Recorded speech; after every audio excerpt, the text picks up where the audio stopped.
அஸ்ஸலாமு அலைக்கும் ஃப்ரெண்ட்ஸ், வாங்க இன்றைக்கி நம்ம சூப்பரான ஒரு பாவக்காய் பொரியல் எப்படி செய்கிறதுன்னு பார்க்கலாம். இதுக்கு நான் பாவக்காய் கசப்பே தெரியாத அளவுக்கு நம்ம ஒரு ஃப்ரை பண்ண போகிறோம். அது எப்படின்னு பார்த்துடலாம். இதுக்கு நான் பாத்திரம் அடுப்பில் வச்சுட்டு நான் 3 ஸ்பூன் ஆயில் போட்டுக்கிறேன். 3 ஸ்பூன் ஆயில் போட்டுட்டு அது கொஞ்சம் சூடானதுக்கப்புறம் நம்ம கட் பண்ணி வச்ச பெரிய வெங்காயமானாலும் ஓகே, சின்ன வெங்காயமானாலும் நல்லாயிருக்கும். ஆனால் நான் பெரிய வெங்காயம் தான் போட்டிருக்கேன். 2 வெங்காயம் பொடி பொடியாக நறுக்கி கட் பண்ணி எடுத்து வச்சுருக்கேன்.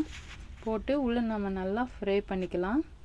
நல்ல ஒரு ப்ரௌனிஷ் ஆகிற வரைக்கும் நம்ம ஃப்ரை பண்ணிக்கலாம். ஓரளவுக்கு வதங்கி வந்துடுற அளவுக்கு நம்ம ஃப்ரை பண்ணி எடுத்து வச்சுக்கலாம்.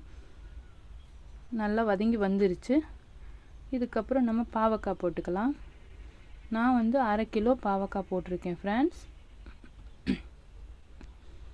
நல்லா எல்லா பாவக்காவையுமே நம்ம போட்டு விட்டு நம்ம வதக்கி எடுத்துடலாம்.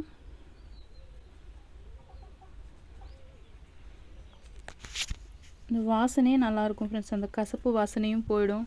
இந்த வெங்காயம் போடுறங்காட்டி அது நல்லா ருசியாகவும் இருக்கும், டேஸ்டியாக இருக்கும். இதுக்கு நான் தேவையான அளவு உப்பு போட்டுக்கிறேன். 1 ஸ்பூன் உப்பு போட்டிருக்கேன்.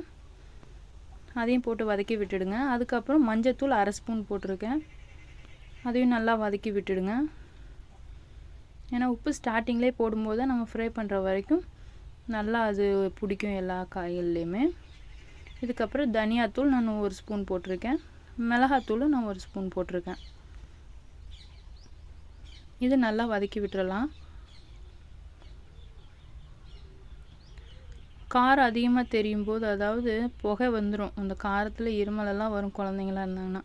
அதனால் நம்ம ஸ்லிம்மில் வச்சுக்கிறோம். இதுக்கு மேலே இனி அது வேக வேக நம்ம ஸ்லிம்மில் வச்சுக்கலாம்.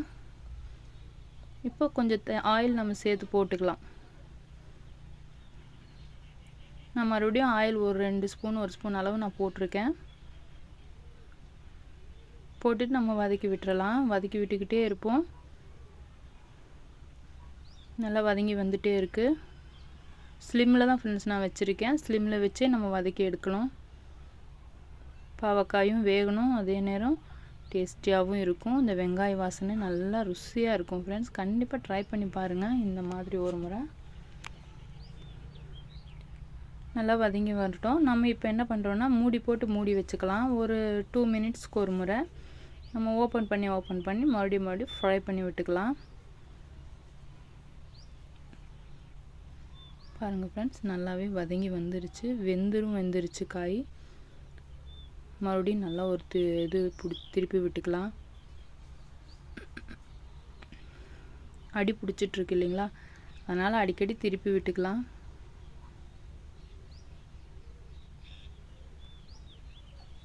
ஏன்னா காரமெல்லாம் போட்டிருக்கோம். சரி, நம்ம இப்போ இன்னும் ஒரு 5 மினிட்ஸ் நம்ம மூடி வைக்கலாம். பார்த்துடலாம். அவ்வளோதான் ஃப்ரெண்ட்ஸ், வதங்கி வந்துருச்சு. பாவக்காய் ஃப்ரை ரெடி ஆயிடுச்சு. நல்லா வெங்காய வாசனையோட பாவக்காய் வாசனை தெரியாத அளவுக்கு ருசியான ஒரு பாவக்காய் பொரியல் ரெடி ஆயிடுச்சு. இதை ட்ரை பண்ணி பாருங்கள். நம்ம குழந்தைங்களுக்கும் கொடுங்க. டேஸ்ட் எப்படி இருக்குன்னு எனக்கு கண்டிப்பாக கமெண்ட்டில் சொல்லுங்கள் ஃப்ரெண்ட்ஸ். நல்லா ருசியாக இருக்கும் ஃப்ரெண்ட்ஸ். கசப்பு வாசனை இருக்காது, அந்த கசப்பு தன்மையும் இருக்காது. நல்லா டேஸ்டியான ஒரு பாவக்காய் பொரியல். அவ்வளோதான், ரெடி ஆயிடுச்சு. இது குழந்தைங்களுக்கு கொடுத்து இனி நம்ம சர்வ் பண்ண வேண்டியதுதான் ஃப்ரெண்ட்ஸ். ஓகே ஃப்ரெண்ட்ஸ், முடிஞ்சது. நம்ம பாவக்காய் பொரியல் ரெடி பண்ணியாச்சு. எல்லோரும் விரும்பி சாப்பிட்ற ஒரு பொரியல்.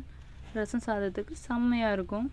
கண்டிப்பாக ட்ரை பண்ணி பாருங்கள் ஃப்ரெண்ட்ஸ். இது என் சேனல் கிச்சன் வித் மீ. என் சேனல் சப்ஸ்கிரைப் பண்ணுங்கள், லைக் பண்ணுங்கள், ஷேர் பண்ணுங்கள். தேங்க்ஸ் ஃபார் வாட்சிங்.